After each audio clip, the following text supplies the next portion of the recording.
Bismillahirrahmanirrahim. Assalamualaikum students of class 9. Hope you are fine. As you know that in previous lecture we have discussed what is flowchart. So you know that what is flowchart. Flowchart is basically sequence of steps. Okay. Graphical presentation of steps हमारे पास जो है we have small pictures और हम उसको क्या करते हैं एक लेबल्स के अंदर जो है वो बयान एक तरतीब के अंदर जो है वो हम बयान करते हैं तो उसको हम क्या कहते हैं वो फ्लो एंड चार्ट। हमने प्रीवियस लेक्चर में मैंने बड़ा डिटेल में आपको बताया था कि फ्लो का मतलब सीक्वेंस है और चार्ट का मतलब किसी भी किस्म के सिंबल्स ऑब्जेक्ट्स हो सकते हैं। अभी हम मज़ीद उसी को डिस्कस करने लगे हैं। उसके बाद हमने पढ़ा कि फ्लो चार्ट्स हमने पढ़ा वो 1.2 हमारा टॉपिक था। 1.2.1 हमने डेफिनेशन कवर की। 1.2.2 we have discussed importance of flow chart and 1.2.3 importance के बाद एक इसके अंदर इम्पोर्टेंस थी और ये इम्पोर्टेंस नहीं थी। 1.2.3 ये रिक्वायरमेंट थी।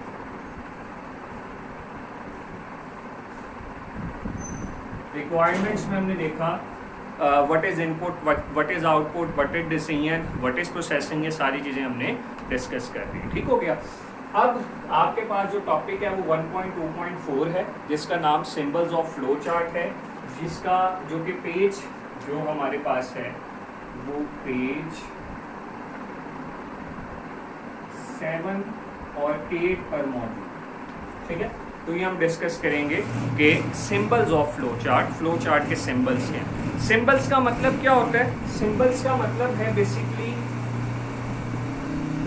Graphical objects.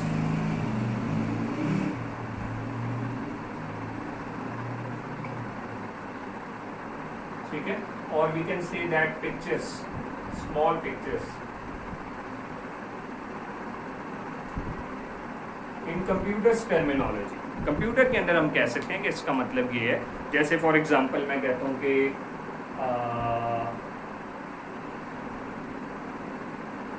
एक सिंबल है। ठीक है, इस तरीके से बेशुमार सिंबल्स होते हैं जो कि हमने रफली डिस्कस मतलब एक तरतीब देखी थी।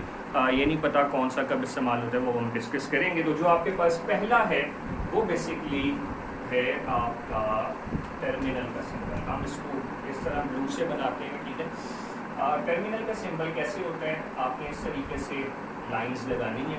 अब आपने ऐसे नहीं लगाना, ठीक है, आपने इस तरह नहीं लगाना बल्कि आपने इसको थोड़ा सा कर्व करना है। ठीक है, दोबारा से मैं बनाता हूँ, एक फ्लो में बनाऊंगा तो बेहतर बनेगा। ठीक है, ये जो सिंबल है इसका नाम क्या है? इसका नाम है टर्मिनल। ठीक है, ये किस लिए इस्तेमाल होता है? स्टार्ट और एंड में ऑफ फ्लो चार्ट। आपको मतलब पता ही है वो ऑफ फ्लो चार्ट लिखने की जरूरत नहीं है कि ये जब भी फ्लो चार्ट आप ख़त्म करेंगे और शुरू करेंगे तो आप ये सिंबल का इस्तेमाल करेंगे। इसको हम टर्मिनल कहते हैं। आप इसकी जगह पर एक और सिंबल है जिसका नाम, जिसको अगर हम ऐसे बयान करें जिस तरह अंडे की शेप होती है, इसका नाम है एलिप्स। ठीक है, तो ये भी स्टार्ट और एंड के लिए भी इस्तेमाल होगा। हम इसको एक यूनिट में कंसीडर करें। ठीक है, आप दोनों में से जो मर्जी इस्तेमाल करें, कोई गलती नहीं होगी। ठीक है, नेक्स्ट आपके पास आप बनाते ही हैं, ये आपने लाइन लगानी है। ठीक है, और इसको इस तरह मिला देना है। इसको कहते क्या है? इसको हम रेक्टेंगल कहते हैं। ठीक है, लेकिन ये जो आपके पास सिंबल है ये हमारे पास इस्तेमाल होता है प्रोसेसिंग के लिए। प्रोसेसिंग का मतलब क्या है? Changing of a value, changing of value. For example, साथ साथ डिस्कस करते रहते हैं। फॉर एग्जांपल मेरे पास a की वैल्यू है 5, ठीक है, b की वैल्यू है मेरे पास 2 और c की वैल्यू है मेरे पास 0। ठीक है, a 5 है, b आपके पास 2 है और c की वैल्यू 0 है। मैं कहता हूँ c is equals to a plus b। तो क्या हो जाएगी? थर्ड स्टेप पे c की वैल्यू 0 है और फोर्थ स्टेप पे क्या हो जाएगी? सम हो जाएगा a और b की वैल्यूज। तो c की वैल्यू क्या हो गई?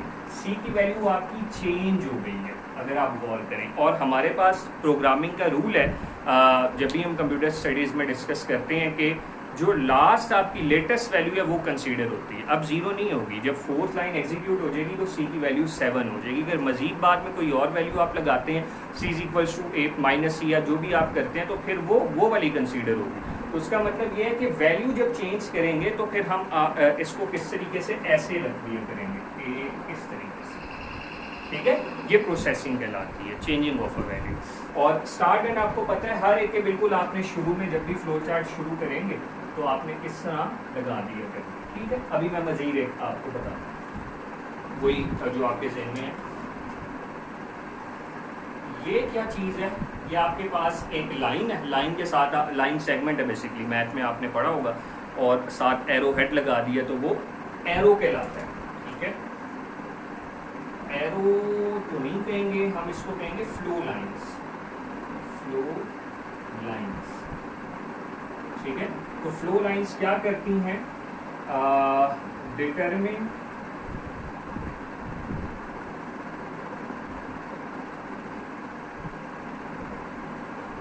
द फ्लो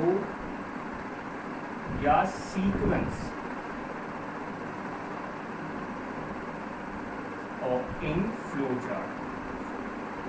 फ्लो चार्ट के अंदर कोई भी आपके पास सीक्वेंस है, एक ऊपर से नीचे जाना है, लेफ्ट से राइट जाना है, किस तरीके से करना है, तो वो सीक्वेंस के लिए फिर आप कैसे, ये स्टार्ट हो गया आपका, आप यहाँ पे स्टार्ट लिखोगे और फिर ये ऐसे आपके पास फ्लो लाइंस, ठीक हो गया। तो अगर मजीद इनके नाम भी लिखना मैं लिखता जाता हूँ, जैसे इसको प्रोसेसिंग जो एक मतलब उसके अंदर आएगा ना, ये कंप्यूटर टर्मिनोलॉजी में, वैसे इसको क्या कहते हैं, वैसे इसको रेक्टेंगल कहते हैं, लिख नहीं देना पता होना चाहिए, इसको एरो कहते हैं, ठीक है। नेक्स्ट इसके बाद है जी, जिस तरह आप बनाते हो ना ऐसे ऐसे बनाते हो ना, ठीक है। अब ये नहीं करना आपने, बल्कि अब आपने क्या करना है, अब आपने थोड़ा सा कर्व करना है, ठीक है। मैथ्स में आपने पढ़ा होगा, इसको हम कहते हैं पैरेललोग्राम, ठीक है जी, पैरेललोग्राम। लेकिन ये पैरेललोग्राम यहाँ क्या करता है, यहाँ बेसिकली करता है ये इनपुट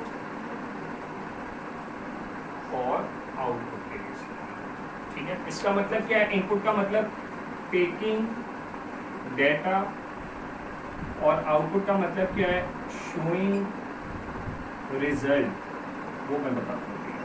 फॉर एग्जाम्पल चलिए, अब यहाँ पे मैंने वैल्यू तो नहीं ली, ठीक है, मैं बल्कि अगर आपको बेहतर तरीके से अगर नज़र आ रखी, ये देखें, ये स्टार्ट किया, ठीक है।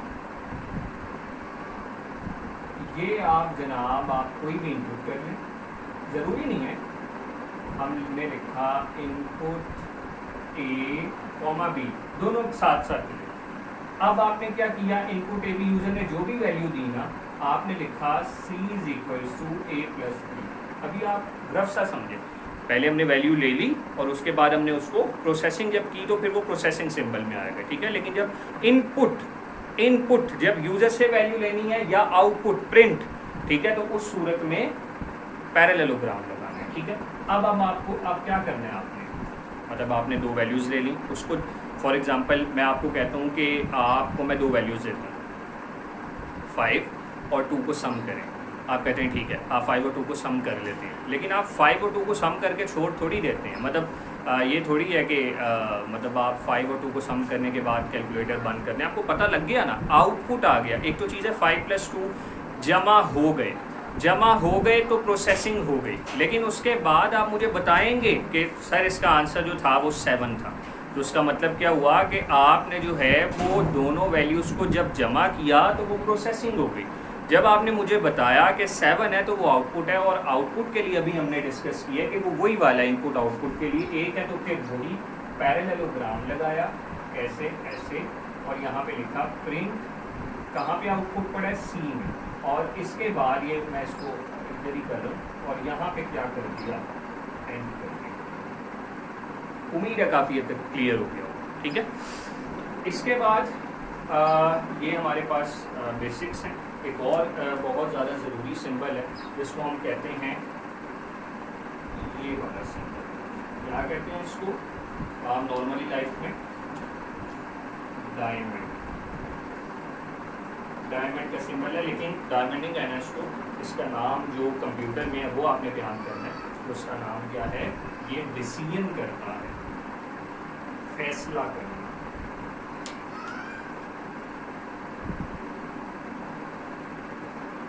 ठीक है जी। इसका मतलब क्या है? डिसीजन का मतलब चेक वेदर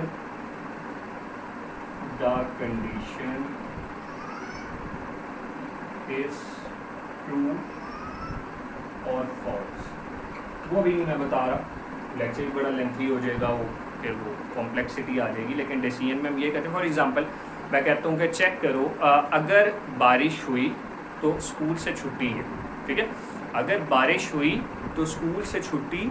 अब इसका मतलब क्या हुआ कि बारिश हुई ये कंडीशन है, ये सही हो गई तो छुट्टी होगी।